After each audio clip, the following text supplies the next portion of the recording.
Elizabeth Anderson, and I decided to do my book project on the Freedom Writer's Diary, and I read the 10th anniversary edition because it was cheaper on Amazon, and it's about the story of Erin Gruwell, who decided to teach her 150 Freedom Writers students tolerance in her English class. And to help me explain what happened in the book, I drew pictures. So when Erin Gruwell came along, her students weren't very happy, so her 150 students plus her equals, happiness.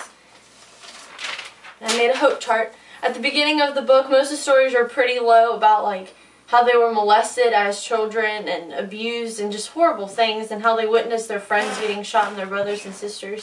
But when she came along, she gave them hope and something to believe in and a hobby. So by the end of the book, everyone's stories gradually got happier, and most of them even went to college. I also found out that if you rearrange Erin Gruwell's name, you get some words that are kind of positive. Like you get grin, and she always taught them to grin instead of frown. And then she turned them into well-rounded adults. And she gave them new beginnings and change, and told them that she believed in them. Like there's one part where a student, she has them grade themselves, and he gave himself an F.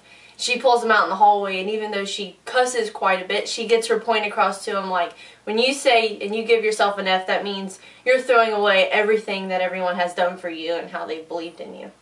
But anyway, and then she taught them to rule their own lives and not to be led around by others or fall for peer pressure or gang pressure and stuff like that. And then they grew into a family by the end of the book. Like, they were really close-knit, and no matter what happened in their school, they could always count on each other.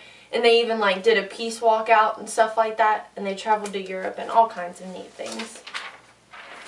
Gruwell, can't see that. Gruwell grew them well into a family.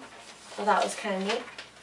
And she believed in their ability to succeed. And that was the biggest thing in the book, that no matter how low they got or how bad they felt about themselves, she taught them that they could do whatever they wanted to do as long as they put their minds to it.